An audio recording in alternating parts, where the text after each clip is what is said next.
All right, Kiss Army, welcome to the KissFAQ podcast. Thank you for giving us your time today and letting us into your head. I hope we don't do any damage. This is a Kiss-related podcast by the board for the board. We hope that you enjoy.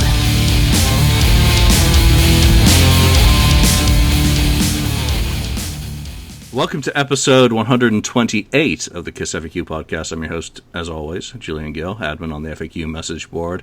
Today I'm joined by Wheeze. Daniel, welcome back. Thank you. Hey, video, audio works. Hallelujah. Yeah. 69th Blizzard Ken, and Marcus Almighty Mark. And let's say it again. Thanks. Happy birthday, man. Always, Thank you. Always good. Another year.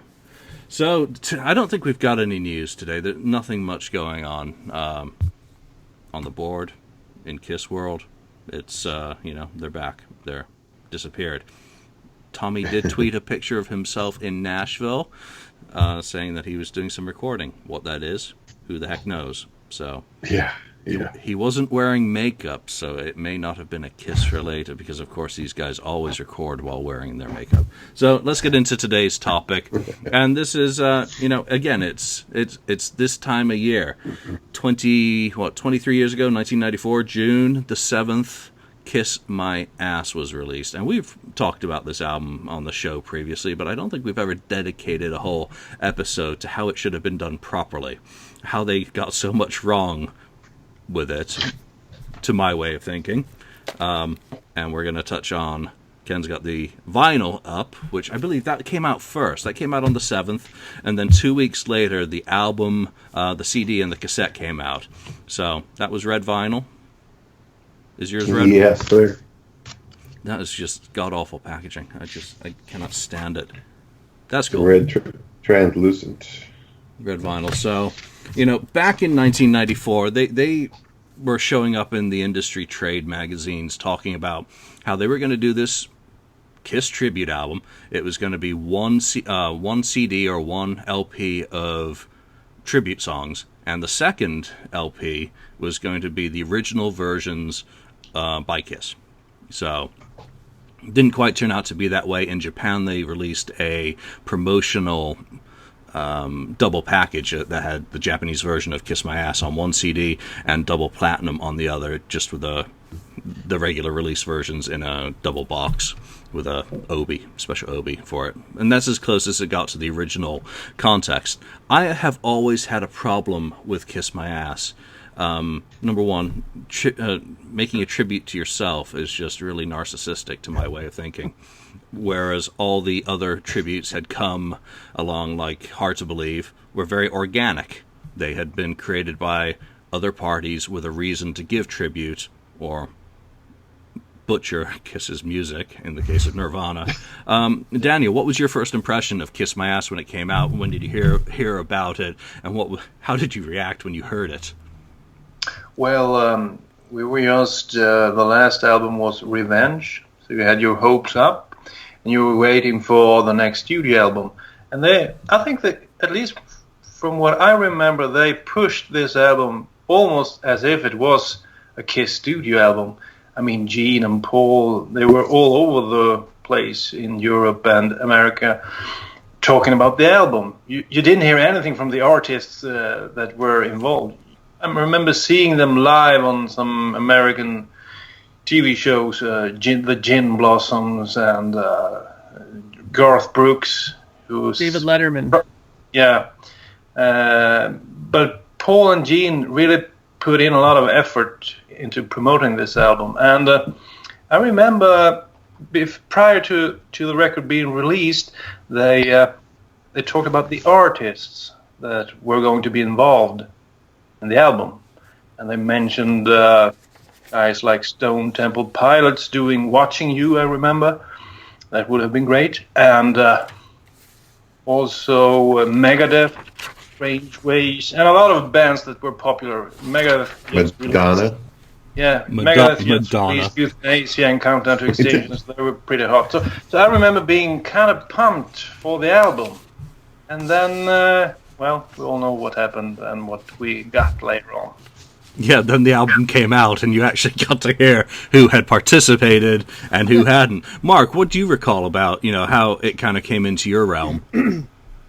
Well, I was actually kind of excited about it at first because on the radio here in Canada, they had been saying that there was going to be Megadeth and all these bands on it. They had been pushing that angle pretty hard here. So all of us here were like, all right, man, it's going to be fucking awesome, because we were all into Megadeth and all that stuff. And we had heard, covers before by some of our favorite metal bands too. So we were thinking, okay, this is going to be awesome, And then I remember me and my friend went to the record store to go check it out and turned the record around and looked, and our jaw dropped on the floor. And we were like, what the hell is all this? Like, Garth Brooks and Gin Blossoms and Dinosaur Jr. were like, what the hell is all this crap? So needless to say, right from the very beginning, I was beyond disappointed in it. I mean, I got it just because I was going to give it a chance just to see what it actually sounded like. Maybe they were going to prove me wrong, but no. I mean, and the other thing as well was shortly after the record came out, I remember seeing the first video, that Mighty Mighty Boss Tones thing for Detroit Rock City, and I was just like, really? You're going to release this as an example of this record? I mean, there are better songs, not many, but there were at least something better than that on there that they could have used, and it was just terrible. I mean, this is that to me is like the black sheep record of it. I think, it makes The Elder look like a 5-star, over-the-top, grandiose, greatest record ever made, That's kind of interesting that we think of it as a Kiss record almost. That was my point. They pushed it like a Kiss record, but it's really a tribute album. But you say it's the black sheep of the albums. But Kiss really didn't have a lot to do with the recordings. I mean, I remember they produced Anthrax and they played like rhythm, guitar and bass on Garth Brooks' album, but the rest is just the bands. But they pushed it as a Kiss record when it really wasn't a Kiss record. You know what, though? Could I just say one thing, though, that really pissed me off about this? Is that I remember that when I got this book, okay, he was talking about this record in there. And it answered a lot of questions that I had about it. And this is the one thing that really bugged me about this. Now, this is directly from page 173 from this book, okay? And that was Gene's Sex, Money, Kiss, right, for people who are listening. Mm-hmm. Yeah, it says, they found out I was offering little to nothing for actual recording costs, and the artist would receive pennies on the dollar of every royalty that came in. If an artist wanted to be on this record, I surmised they didn't want to be on there necessarily for monetary gain. Now, I understand that, most bands do this because they just want to be a tribute, like they show their passion for the band. But, let's put it this way. In 1993, Kiss were far from the hottest thing in the land at this point, and bands like Metallica and Megadeth were in higher stature. And if you wanted to get these guys on there, yeah, maybe you needed to butter their bread a little bit. Maybe you should have thrown a little extra for some of their recording stuff. I mean, it wouldn't have killed you to do it, And he was very much in that book saying how much, the record label was always helping him out and stuff. So why not let the label cover some of their costs, and maybe they would have had good artists on there. Well, the record label is why you ended up with the Mighty Mighty Boss Tones. I mean, they were on Polygram at the time, and they were kind of one of those trendier. I don't know what to call it, because Kiss in 1994, obviously Revenge had stiffed commercially, regardless of how much we like it. Kiss had gone from being a great band in the public's eyes to being the nottest band in the land by 1993-94. I mean, I just have to say 94 was like the first year that Kiss removed themselves from being a current band and started to look at music. They had become a nostalgic band, Maybe it started in 93 with, that show in what was it called? Foundations Forum. Yeah. They played only old stuff like Going Blind and Take Me, and left the new stuff out of there. And then in 94, Alive 3 tanked. Revenge kind of tanked. The tour didn't go over well. So this was the first year when I felt something is happening. they are not looking at doing something that is currently interesting. They're starting to look backwards. And for me, this was the start of the end for my Kiss, from my youth. So 94 was a black year, for me at least.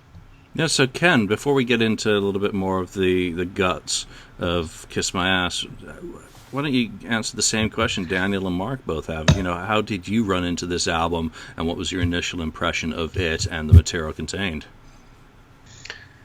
Well, I know they were pushing it. Gene was talking about it all the time in the press that we're gonna, it's gonna be a tribute album, and like Mark said and Daniel said that all these artists that he rambled on about, all these great artists are going to be on and doing Kiss songs, and I was like, so I was excited about it, and then again let down by it because where is Megadeth and some of these other artists? I thought, I know he did mention Madonna, like doing "I Was Made for Loving You" or something like that, I believe. And I thought that might be interesting to hear her take on that, but that wasn't even on there. And then some of the bands that are on there is like, who is this? Some of them, I mean, I knew most of them, but they're still like, I really don't know this band, and so on. And then I think another deal with this album is. It's another attempt for Kiss to jump on the tribute, bandwagon, which was going on, that was going on at the time with other bands too. And who does tributes to themselves? I mean, no one. I don't see like it. You see these TV shows that they have a tribute to an actor or musicians and stuff. They're not putting it on for themselves. They're not arranging it. It's someone else is doing this and doing it all. And then the other part where Gene's gonna, from like his book that Mark was reading off, who's gonna, like, oh, by the way, can you be on a tribute album for us? And by the way, you're not gonna get paid, really, for it. And so, the whole thing is kind of poorly thought about, It's just I'm surprised the record company went for it, to tell you the truth. I don't know why they did. Now, then again, there's a couple songs on there that I think are very good. So from that standpoint, okay. But otherwise, ill-conceived project, in my opinion. Ill-conceived and poorly executed would be my take on it. Mark, I think they probably did too, because there were other ones that were doing actually pretty good. I think that Nativity in Black one that came out was a really good one. I loved that tribute record.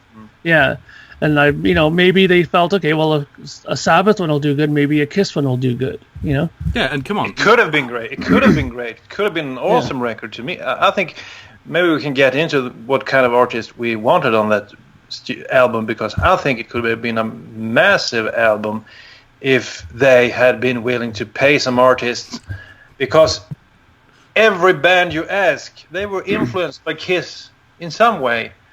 And so it would have been no problem to round up 10 great artists, but no one does anything for free. That's just in Gene Simmons' mind. I mean, it could have been a great record, at least interesting. So how many of you guys owned Hard to Believe? I heard it, but it was really good. Yeah. Mark? Nope. No.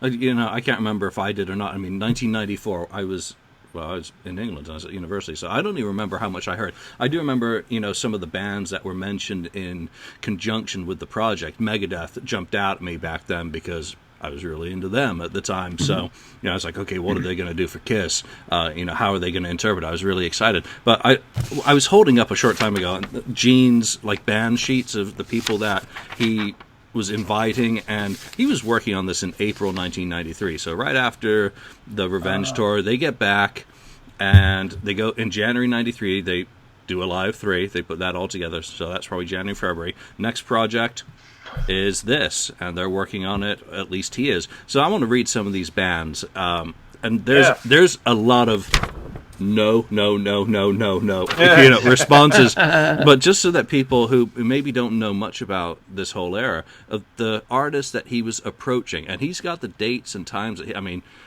spoke 4/16/93 to someone connected with David Bowie. I mean, why would David Bowie want to have anything to do with a Kiss? I mean, come on. He wouldn't. Probably not. Ziggy. He's not influenced by Kiss. Sure. Think of some of the responses Bowie gives in interviews. It would be like, "Oh, fuck off." So Brian May, no. Well, why would he want to? Who the hell's this one? Billy Idol. Okay. Rod Stewart. Why on earth would you even... This is like his 1978 solo album thank you list again. The real head scratcher, Barbara Streisand. I mean... what the heck? Thank you. For some reason, there's a no there. John Mellencamp spoke February the 18th, spoke April the 13th, April the 16th, so that one looks like it got somewhere... whether it ever got to John, but, that one would actually make sense since he'd gone on tour with the band in 79. So I could actually kind of understand a connection, but why would he want to give tribute? He'd become bigger. Tom Petty spoke a couple times to people connected to him. Nine Inch Nails. Maybe. Paul McCartney. And... all long shot. Where I nearly choked on Barbra Streisand, we get into a few here. Belle Biv DeVoe. Remember them? Yeah. Katie Lang. No. The B-52s, which is kind of interesting. Stevie Wonder, who obviously did end up... Morrissey. Yeah, that miserable bastard. These are not even bands in the same genre as him. Like, no, what's he thinking? I mean, this is just like he has no idea. I've gone through a copy of Billboard to see who's popular, who's hot, and Don Henley. A couple calls with people related to him. No. Second page. I'll just run through this a little bit more quickly. Boyz II Men, Janet Jackson, Keith Richards, Depeche Mode. Jeff Beck, I can't read the next one. It's all scribbled through. Jimmy Page. Yeah, Jimmy Page is going to do a tribute to Kiss. Because Jimmy learned all about guitar from Ace Frehley. Ministry. Now, that's kind of interesting. But Sonic Youth, Arrested Development, Dire Straits, LL Cool J, 10,000 Maniacs. And then this must be the bottom. Cowboy Junkies, Toad the Wet Rocket, Cypress Hill, Mozart. One I just absolutely am flabbergasted about is Midnight Oil. No. The Australian band, yeah. Yeah, great band, but just completely wrong. Faith No More. That would be a good one for me because they could have really reinterpreted, done something interesting. And wasn't Billy? I think one of the members of the band actually in one of the super groups on the actual album. Yeah, he was. But one that did Dr. Love. Yeah, Jane's Addiction. Isn't there anything about Stone Temple Pilots or Megadeth on that list? On this particular list, I don't believe, if STP was on this one, I didn't see it. So the one that really boggles my mind that he didn't ask, and the reason why I think it's mind-boggling is because they were all over the covers of various magazines with Kiss paraphernalia all around them, and even took a picture with Ace, is Pantera, and they would have gladly have done it they probably would have said, listen, we'll pay for our own recordings and just give it to you. They loved Kiss that much. Why they didn't get approached is Gene is like had no clue what to do with this. It's so obvious. Yeah, so I think it would be kind of interesting to hear everyone's thoughts on what kind of bands we would like on the album. And I think that's exactly, where this topic is going to go is, what bands would you have wanted to be on a Kiss tribute? We're going to kick Gene out of the control seat, the captain's chair, and you're going to become the captain for Kiss My Ass and tell me which bands. I mean, the last few on here, Ugly Kid Joe, which was one, I was like, okay, I remember them from around that time. Mm-hmm. They were one of the slightly better bands to come out in the early 90s, late 80s. So I Hate Everything About You. Oh, I yeah. hate Song. everything about you. No, I remember that. Yeah. But and Yeah. then Gilby Clarke. But in interviews they did mention Pantera, Smashing Pumpkins, Skid Row, Yeah. Alice in Chains, Tears for Fears. Tears for Fears. No. Nikki Sixx, Public Enemy, Babes in Toyland, Galactic Cowboys. And I think that's about it. There's Dramarama, Melvin, some of the bands that did record stuff that was not used on the album. Stone Temple Pilots. Yeah, May 1993, Billboard reported that they'd been working on recording, the band had been recording Watching You for the album, for a Kiss tribute album. So that was where that one was. So my notes are all over the place on this topic today. So, Daniel, let's start with you. What are the few songs on Kiss My Ass that work that can stay on the album before you're going to add on the artists that you think should do and maybe the songs that they should do? Which tributes work? Good idea. Well, I had actually a few that I enjoyed when I listened to the album, and to some extent I still like them. The first one is kind of obvious. It's just a simple, updated rocking version of the old song, and it's Anthrax doing She. I think it works. I remember, increasing the volume and in my car and driving around and listening to that one. I think it was pretty good, and it's what you want from Anthrax. I mean, it was their style. They incorporated their style into the Kiss song without going too far, which was the problem with many of the tracks on this album. I think you could almost impossible to recognize some of them. I mean, turning Rock and Roll All Night into some sort of, I don't know what it was, but it sounded terrible to me.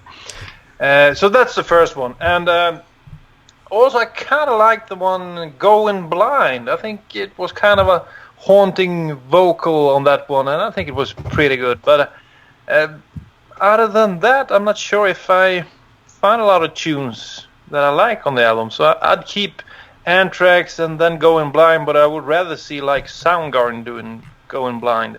That would be better, but it's good enough. But other than those two, I just can see anything that I like on that album, at least that I remember. Yeah, and Dramarama recorded a cover of Going Blind for this album that wasn't used. They released it on their own album a couple years later. So I think on Houdini, according to my notes. So Ken, what are the songs that you'd keep off this album?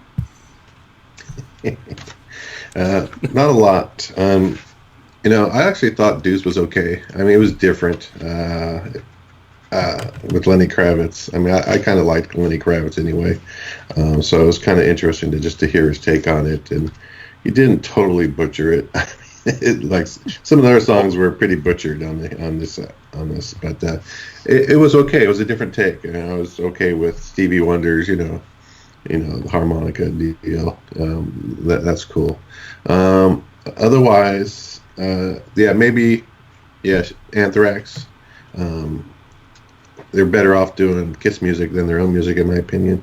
I'm just not. Agreed. I'm just not an Anthrax fan. It's okay. There's people like them. That's all good, but it's just not my stuff. And then, the really other one, I guess I'll just have to go back really to the end with Yoshiki. Yep. With Black Diamond. That's my favorite. Actually, the whole thing, which is more a classical piece. And it's not that I listen to classical music all the time. I do like some classical music, but that is just a great rendition of Black Diamond. If you're going to do an instrumental, I think that's the right way. It was done correctly. So it's pretty much the beginning and the end of this album, and everything in between is. I don't know. It's hard. It's hard listening to it. I mean, Garth Brooks. Okay, I understand what they were trying to do there, but you know what? Why didn't they just let him sing in his normal? He should have sang in his normal country type voice. He was doing his other voice, which didn't make any sense to me. Though I do understand why Gene Simmons was trying to get Rod Stewart. I guarantee he was trying to get him to sing "Hard Luck Woman." Yeah, and I bet it wasn't. I bet it wasn't Gene. I bet it was Paul. Let's get. Yeah. He probably said, "Hey, see if you can get Rod Stewart to sing my song." But not too much on there that I'm happy with. Well, you've mentioned Hard Luck Woman, so I'm going to jump in there with my keeps, and that is one of my keeps. I really, really believe that they missed the boat with that one. I mean, it was a minor hit. It had crossover. It was Kiss on the country charts, Garth on the rock charts. And look what Bon Jovi later does with their country crossover. Look what Def Leppard later does with Tim McGraw, 9 Lives. So it was one, and Aerosmith with... I can't remember who it is, but it was an early kind of genre cross that could have worked for Kiss a lot more. And God help us, I mean, if Kiss had gone country as a result. But it was almost, for me, it was like a vindication for missing the boat with Aerosmith Run DMC back in '86. If you think of what that did for Aerosmith's career, it's one of those moments in history that, holy shit, they had they were reaching for it and just missed it again on what it could have been for their career. Because someone like Garth, who was inspired by the band, and he took a lot of heat for doing it. It was just one of those things that really did speak of the influence Kiss has had across musical genres of getting people interested in picking up a guitar, whether or not they play metal or whatever. I like Lenny Kravitz. He was inspired by Kiss, so that was legit for me. And the rest of it, no. Anthrax, I've always thought Anthrax's covers of other bands' material are far better than any of their own fucking songs. Anthrax is just one of those bands I am not a fan of. I've owned enough of their albums, other than I'm the Man, and even on there, I like the Sabbath stuff. They're okay, and that was produced by Gene and Paul, but it doesn't sound very good. So I would keep She, first 3 songs, and that's it. I wouldn't even keep Yoshiki. It just doesn't work for me. It doesn't belong on a Kiss album. The Kiss tribute album. It belongs in a Yoshiki album. Simple as that. For my taste. And I'm not even going to go near D-Arts and Unholy. But, and even Extreme doesn't work. Mark, what's your take on what we're going to keep? Well, since you were just lightly talking about the crossover stuff, I think it would be a good idea to kind of mention that the album itself went to number 19 on the Billboard 200, and the actual Hard Luck Woman hit number 26 on the top 40 mainstream, and it went to number 67 on the Hot Country chart. So that was interesting. Funny enough, though, that Deuce, as a single, went to number 11 on the rock track, mainstream rock track, and number 28 on the adult contemporary, which was interesting that did went as far as it did. The songs that I liked off it was kind of convenient for me, because once I listened to this whole album, I quickly realized that I could just turn it on whenever I wanted to listen to it, skip the first song, because I hated Deuce. I didn't like the way it turned out at all. I hate harmonica, especially in this kind of thing. I didn't think it fit at all. Yeah, and so the next 3 were the ones that I liked. I like Hard Luck Woman. I thought that was pretty good. Considering, it was a country spin on it, but I thought it was okay. Anthrax doing She, I thought was good. It was probably the main reason I was curious and actually buying it.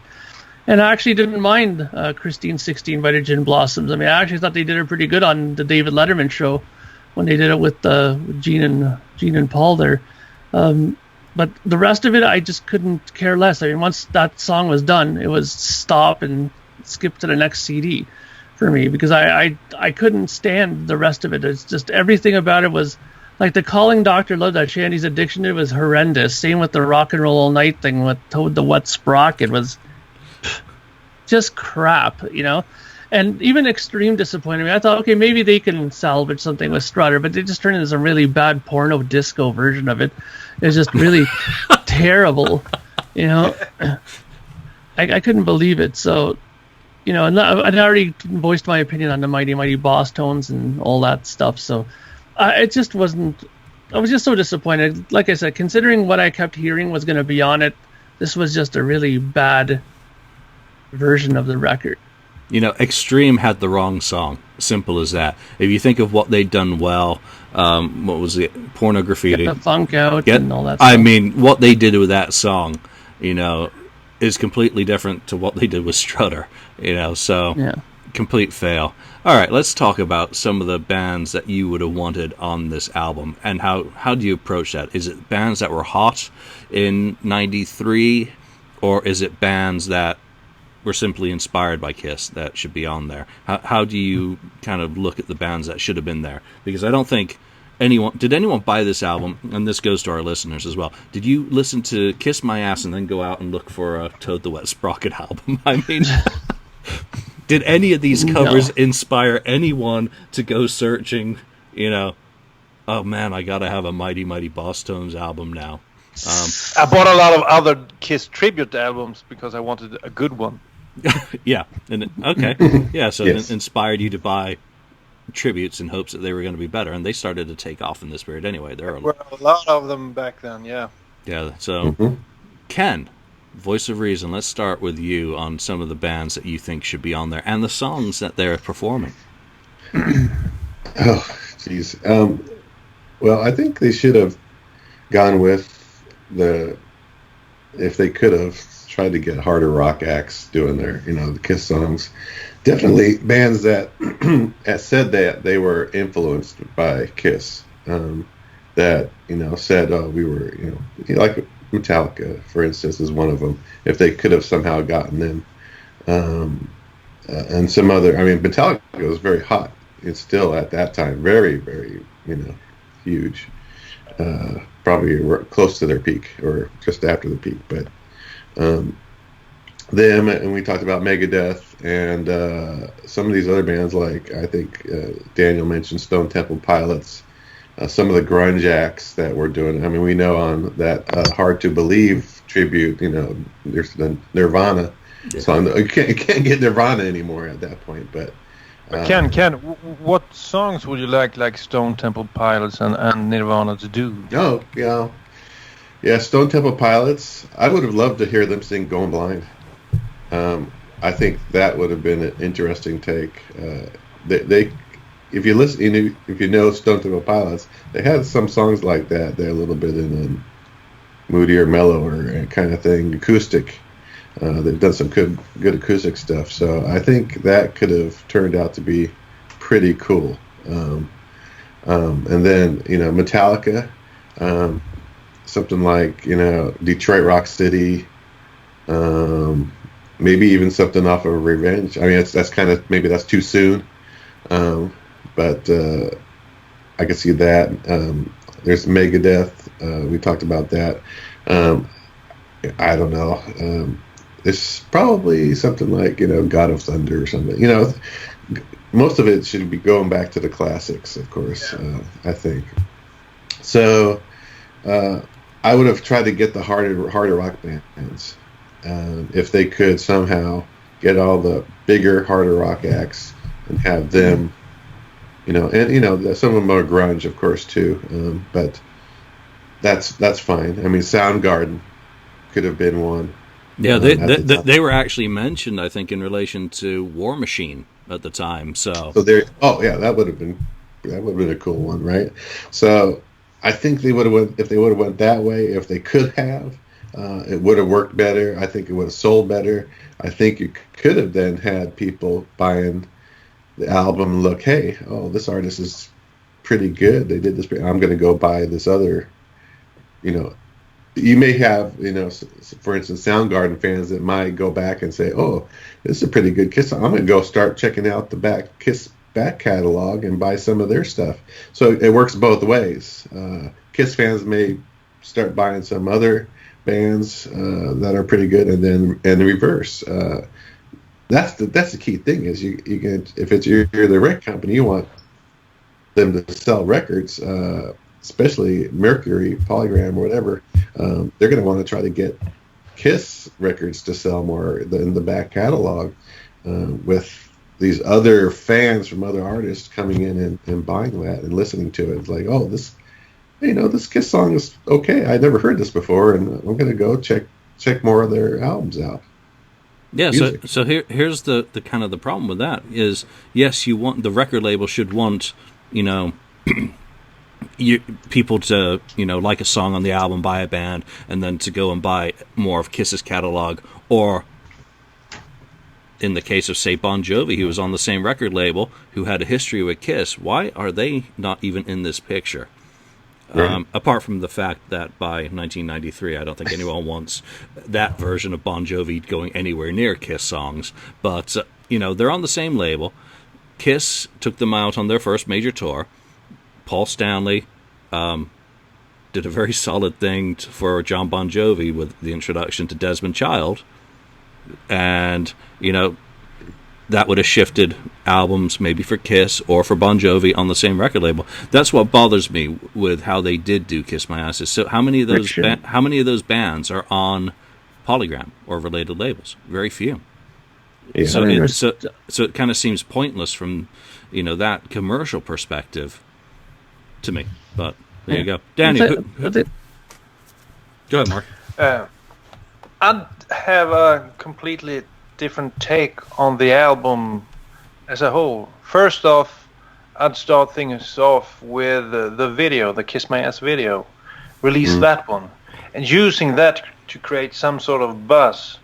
Including maybe one or two music videos from the new... Yeah, they released... But didn't they release the video after the album, if I remember correctly? Yeah, it came out quite... Yeah, I think they should have used that one as a teaser, as a startup for the actual album. I used that DVD to create a buzz. Include new music videos from the good bands, and I'd pick other bands for the album, of course, than they used. And also, I would do something that Kiss has always done when they release these sort of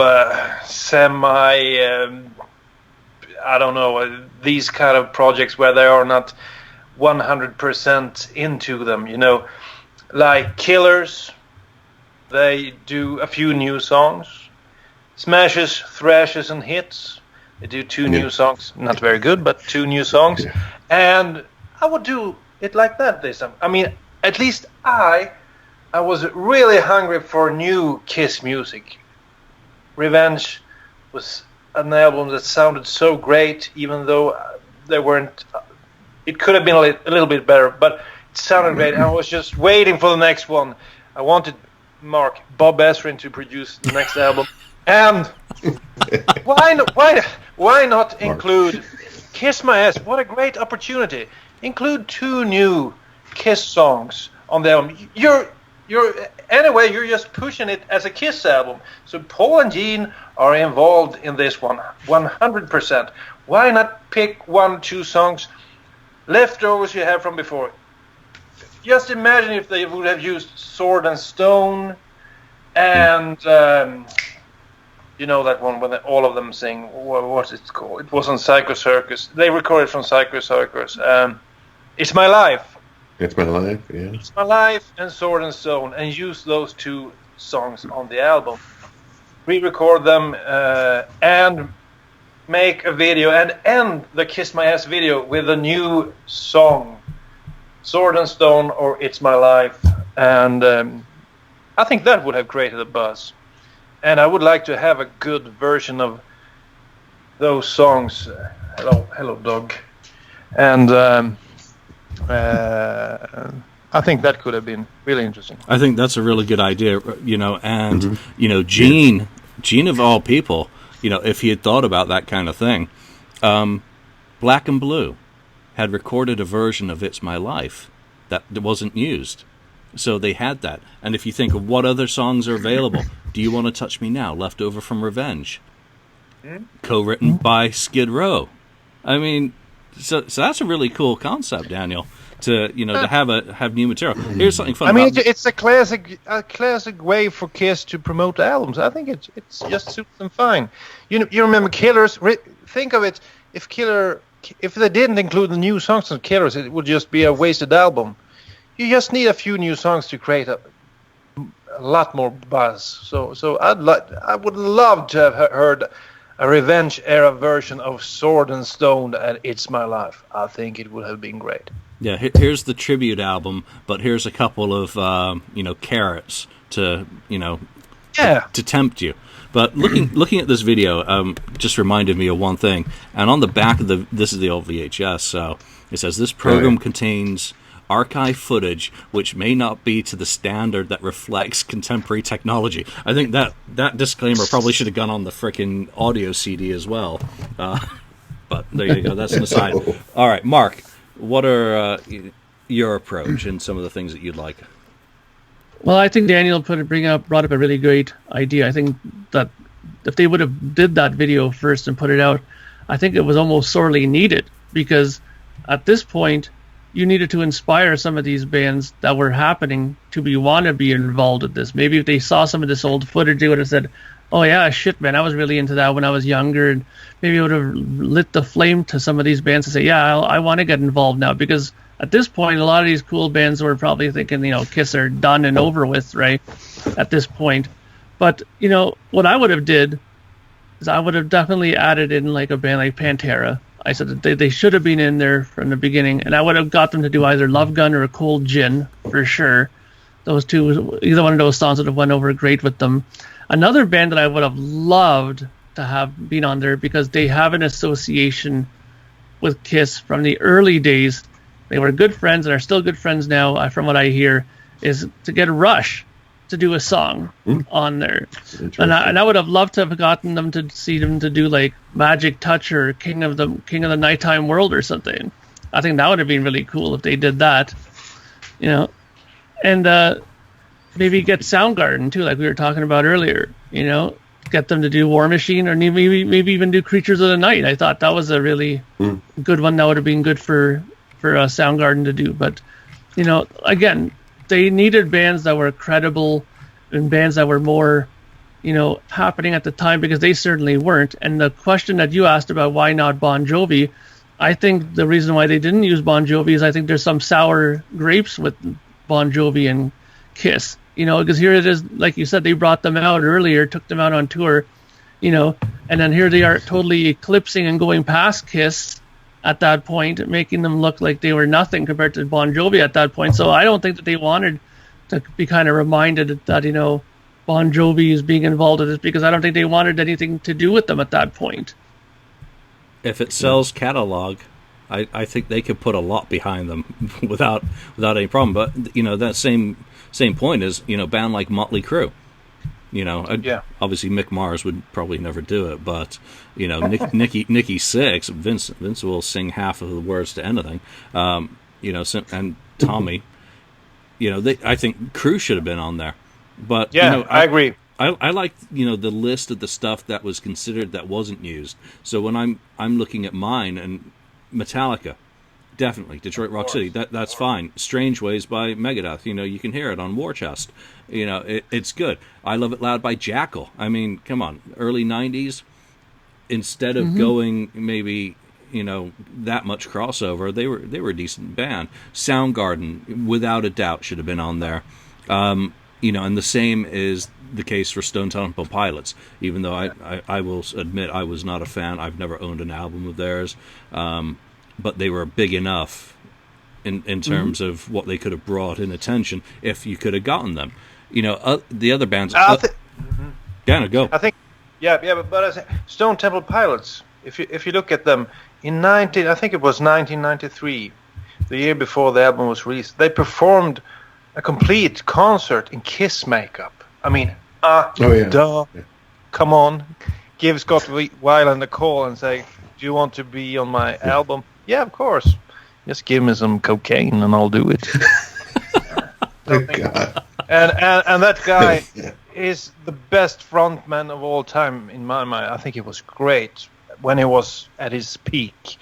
And I'd see Stone Temple Pilots doing something wicked, some wicked song from Kiss like Strange Ways or Watching You or something, with Scott Weiland on vocals would have been great. And Soundgarden, that voice that he had, I mean, Going Blind with Soundgarden, I would love to hear a song like that. And you also mentioned Skid Row. Hello, Sebastian Bach is like the biggest Kiss fan of all time when it comes to successful musicians, and he has put out a few covers. Some are quite good. I don't know if you've heard, like they did something in Skid Row. Was it "Come On and Love Me"? I think it was. Love Me, which was besides themselves or something like that. Yeah, but that must have been before Kiss My Ass, wasn't it? I don't know, but after that he released another song from Dress to Kill.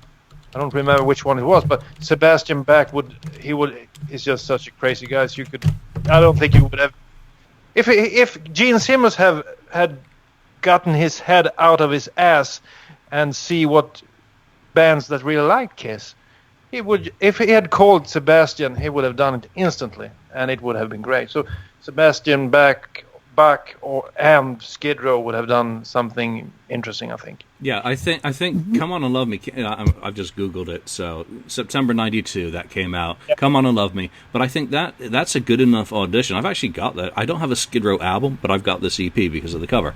I know you think Sebastian looks cute. He sings the fuck out of any song.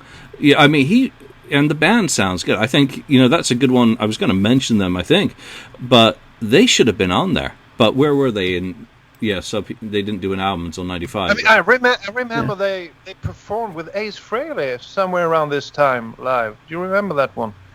I think Pantera was the opening act. Skid Row was the headliners, and he brought Ace Frehley, and they did Cold Gin. If you haven't seen that one, it's pretty fantastic. So they were huge Kiss fans, and as Mark said, Pantera as well. I mean, they could have done something great. And I would actually also like to see, sorry about that, Ace Frehley. I think he had a good idea for his cover album, doing a song from Creatures of the Night with Ace Frehley's solos. Unfortunately, it fell kind of short, the one he did himself, but maybe a few years earlier it could have been interesting. So if they could have thrown Ace Frehley a bone, I would like to see him doing a track from Creatures of the Night. Shut up!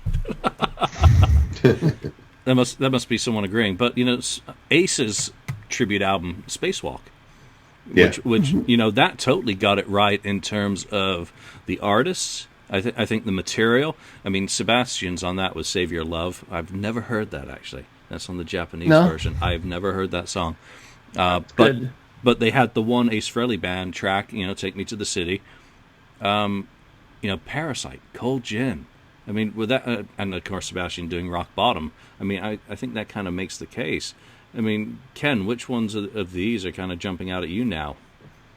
Coming out of this discussion, are you going to add some of these people like Skid Row into your list that they should be on a tribute album? Well, yeah. I mean, there was bands that already did Kiss stuff, and I was also thinking that they could have. Of course, they should have done it organically and not had Gene trying to put it together, or the record company itself. It should have come from somewhere else, like normal tribute albums do, like Spacewalk, for instance, right? So, but some other bands, there was other bands back. I mean, you mentioned Depeche Mode on that. They did do, I believe, they did do a Kiss song on one of their albums, actually. I think they did it pretty well. I'm pretty sure, from what I remember. But this could have also been put together by going out and looking at the songs that some groups had covered already, and put them together and put them on the album, and and done it at least for a lot less money. Having to record something, if it's already recorded, why have to go out and have them record it again? Otherwise, I do like the idea that Daniel had about the Kiss recording new songs on there. It's too bad that Kiss didn't have their own version, maybe of their stuff like they originally intended to. They went pretty. They put some money into the packaging of this thing. Thinking about it, they made a gatefold out of it. particularly care for some of the tattoos are cool, but do I need to see that on the inside of the gatefold? The other part is the I think they should have saved the album title, "Kiss My Ass," for one of their own real albums. They could, if they want to use that, might as well use it for their own album and not for this tribute album. So I don't know. I didn't care for that. It's totally, for me, a better album title for a greatest hits package for Kiss. Greatest hits, yeah. Yeah, come on, Kiss My Ass. This is our best material. Simple as that. Whereas I can't think of anything that's on this. What do you think about the packaging? I mean, the album cover always bugged the shit out of me. I know we've heard the story about the lack thereof. I liked how some countries, at least, the U.S., Canada, Australia, got their, and Japan. Got their own, I hate that. I fucking hate that. They put in the flag behind. It's such a... They are such sellouts when they do that. I mean, what the hell? USA. Japanese, USA. Yeah, the Japanese flag behind Kiss. It's so silly. Or even the Canadian flag or the Swedish or whatever. And they have used that over and over again. Just remember that. Yeah, exactly. The hideous. No, it wasn't hideous. It was actually kind of nice looking, but it was expensive like hell. No one had the money to buy that one, and no one bought it. But they had every country. They had Norway, Sweden. I wonder where they put all those books right now, because they didn't sell a lot. And then warehouse. Just look at the current tour. Paused and I have a great new idea. Why not put the flag of every country that we tour in on my guitar? So they have reused that theme, thinking that they are such marketing geniuses. I think it's so lame, but that's my opinion. But I think it looks nice on the guitars. But the guitar works because it gives it a nice design, a different look to it. And for $15,000, if you sell 14 of them on a tour, then it's just ka-ching. That's true too. And at least he played them on stage. And you know what? I don't like nationalism and all the shit that goes with it, or pandering to countries. But those guitars look fucking badass. I was like the St. Andrew's Cross, the Scottish flag. Yeah. I loved it, and you didn't feel a sense of pride, Daniel, when you saw your flag on his guitar there. Out of the 3 times they used the flags, it was the best one. I can say it like that. They did it in Moscow, did they? I didn't buy the Swedish one. All right, so that's kind of the album. I do want to touch on the video, and you can't really talk about Kiss My Ass without this video. And I mean, I think how far was it between the release of the album and the video? I don't know. I got to look that up. You're so fast on the keyboard. You cheat all the time.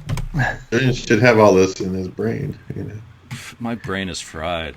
Oh, that's really helpful. 1990. It's a problem with the web is that Wiki always comes up as the first source rather than my website. Yeah, yours should come up first. I'm obviously not doing search engine optimization properly, so. Time between them. If I remember, this is like 20 years ago.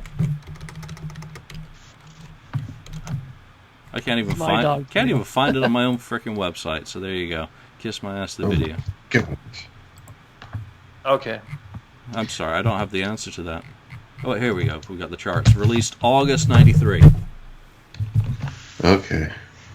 Finally, Jesus Christ! I need to fix the FAQ. It's all over the place. So the album came out in June the 7th. June. It wasn't that long between them. Okay. No, but I think they should have done it the other way around. I think they should have released the video as a teaser and then put all the effort into the album, making it great. Yeah, and but let's talk about the video. Yeah, my problem is that it doesn't match up the track list between the album and the video. It tries to be a completely different package. The quality of a lot of the material on that, we complained about it back in the day, that, you know, as collectors, a lot of us had better than was on, you know, the official. And didn't they put out a message asking for footage from fans, which is how they got a lot of this stuff. The only really good stuff is the January the 27th Detroit 76 show that, you know, has never fully circulated out there outside of hoarder circles, you know, so that you do get a few songs. Take Me Rehearsal's good. Making Love. Christine 16 by the Gin Blossoms, so you did get that crossover. She by Anthrax. But, you know, this package, it was like they'd had their golden era for me with their video releases by then. With, you know, Exposed had been fun and campy. Confidential had been cool. Extreme and Close Up had been cool. And then you kind of get this, and it's like, is this the bottom of the barrel for Kiss? And which it really does feel like it was. Ken, what did you think of the video when it came out? I mean, were you impressed, or were you like, what the hell? It's more like, what the hell? I mean, they did some, like I said, that one in the studio. They show a little bit of recording. Either show more of that or show nothing of it. They only show parts. I would like to see the recording process of some of the, you know, the music that was put on the album. That would have been interesting. But, you know, it was just only pieces. So, and then they were trying to push the something else. I don't know if it was maybe I'm thinking of some other video, but they were trying to promote some other product, I think, in that video too, for Kiss. But I remember switching and changing it I just went straight to the old footage. I mean, I would just skip that other stuff. I just went to the footage that maybe I didn't have already on bootleg VHS tapes, you know, because I had a bunch of them around that time. So if there was something new I hadn't seen, I think it was cool to see them old concert footage. I just love to see that stuff. That was the most important. I would have rather them put out another, you know, maybe starting you know, what is it? The History, or not History, but the Kissology. Start it back then even, and start compiling videos and concerts and stuff like that. That would have been maybe the time to start doing it, compiling it and getting it going. Because that was the best stuff, and that's what I would go directly to and watch over and over. The other stuff was just whatever. So I don't think they even should have associated this video with that album. I think the only reason they did this video is to try to sell more copies of the album, hoping that since they already do well on video sales, they pretty much go platinum every time as far as video sales. It might draw, you know, some sales for the, you know, the album, which probably, I don't know how many it sold. You probably know, Julian, but I think it was a bad attempt to try to sell more records. Mark, video thoughts? Well, I actually didn't mind the video so much. I've always kind of liked those old video footage of stuff, so whenever that to me was more of a pleasing thing than the actual CD. Obviously, they had obviously some of the songs on there represented, so you know you did have to go through that a bit. But you know, I think it was Anthrax that they did show in the studio. That short little footage I think was with them in there they did doing it, and so it was cool to see that. And I also love those footage from like Detroit that they showed and stuff like that. That's always my favorite kind of video period as well. And the thing I remember that I got really excited about, and I'm not sure if this is what Ken was referring to, but near the end of the video, they had Gene Simmons in his guest house, and he was talking about how they just came back from Japan or something, that they were so tired, and that they were working on new material, and they showed that head image for the Carnival of Souls thing. They were talking about how, this is going to be the album cover for the next album, and this and that. And I was like, oh wow, what the hell is this? You know, that might be something really, really cool, right? So that was kind of cool that they did that, because they left people kind of anticipating what was to come for Kiss. And I know for me, I was kind of like, okay, good, maybe there's going to be something cool coming now after this. So I thought that was a smart move. Unfortunately, what they put out was not that. They put out some, lame album cover instead, right? Instead of that, I thought they would have done much better if they would have kept that whole, head image there, which makes me always wonder what the hell did they ever do with that image? Like, what is it, just sitting on a shelf now doing nothing? Probably. Yeah. Yeah, that was a cool image. I mean, I can't think of the last time I watched this video, and I'm just looking through the action. I did find the page finally online that had a little bit better. It's got, like the Dolls commercial from '78, stuff from '79, Largo, Kiss Your Face commercial. That stuff was actually neat to see once. Yeah. Which is probably why I've not gone back and watched this very often. It's got some TV stuff. It's got, it's just such a potpourri of, the double platinum commercial, rock and roll over commercial. I mean, it's really just like a throw it all together as a product, which it didn't have the quality. And, both Confidential and Kiss My Ass only went gold.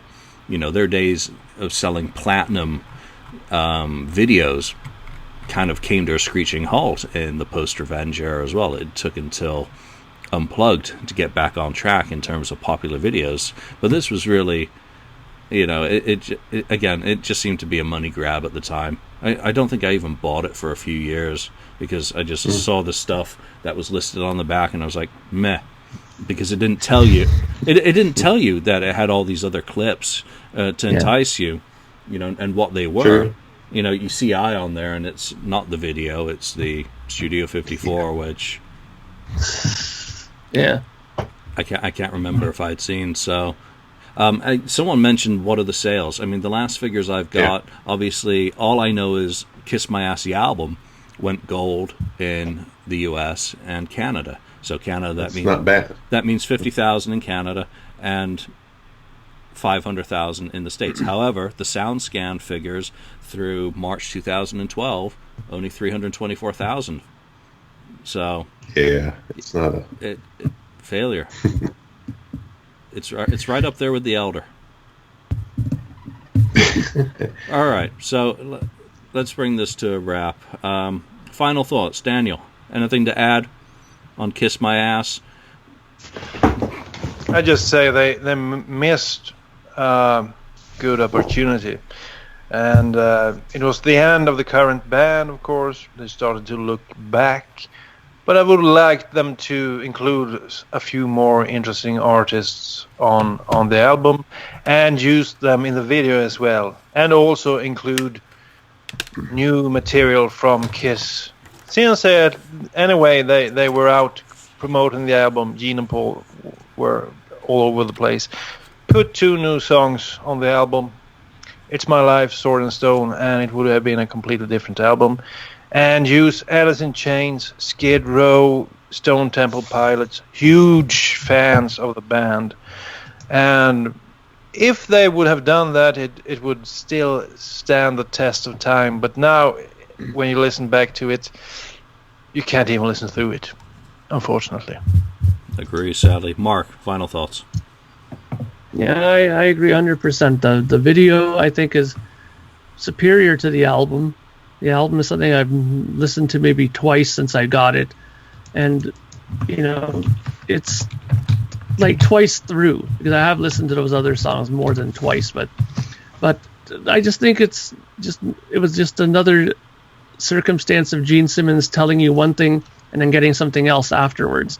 It was something that we would get slowly used to as the years go by, that this was going to happen with Gene. He would tell you one thing, it's going to sound like Destroyer, and it doesn't, right? So I just thought they could have did a lot better with it, and it was unfortunate because they had an opportunity to make a really, really good tribute record, and it fell flat on its face.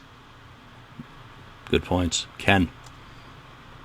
Yeah, they should have done it more. Again, it should have been organic. The ultimate Kiss tribute album has not happened yet. There's a lot of them out there, but I don't think the ultimate one has happened. I mean, I was just looking at, I have, The Art of McCartney, wow, yeah. which Kiss was on. Mm-hmm. And you had Billy Joel on there and Hart, all different kinds of artists were on that one, and it's like, how the heck did they put that together?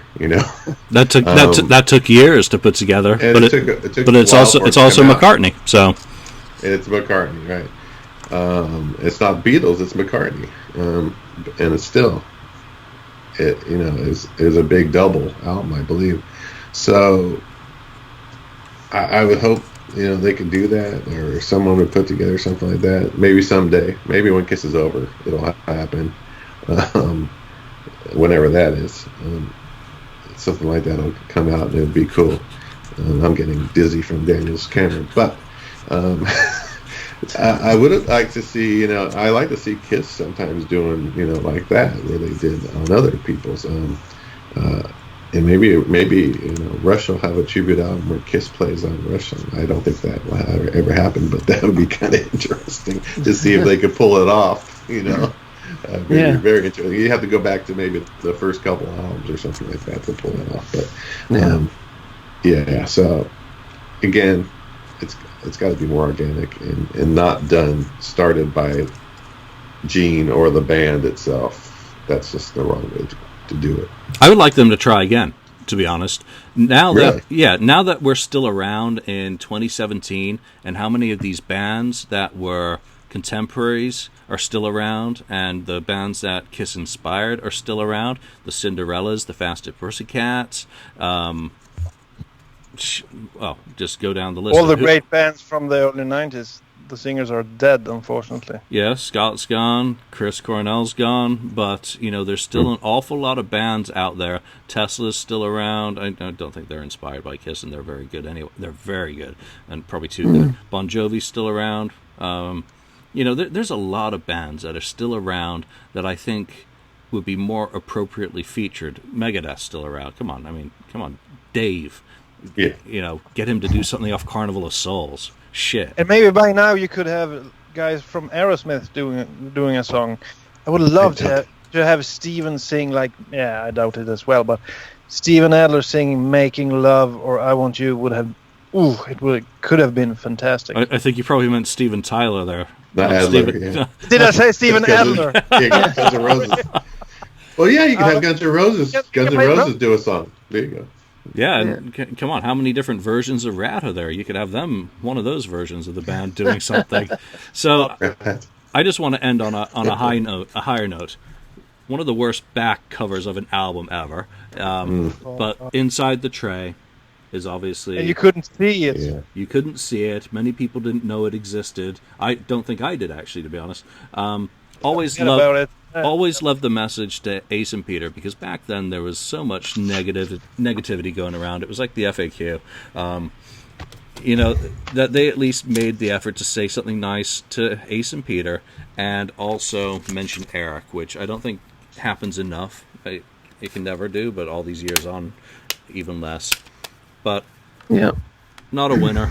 Could have been better, and they did do the second official tribute in Japan a few years ago. Actually, more than a decade now, probably. But do it right. We've given you some of our ideas. Wherever you've listened to this show, chime in. Who are the bands that you think should have been on there, and what are the songs that should have been covered? What are the songs that you would keep off Kiss My Ass? What are the ones that you like personally? There was some fun TV stuff to come as a result. Jim Blossoms and what was it? The other, whatever. Lemonheads, I think. Christine 16.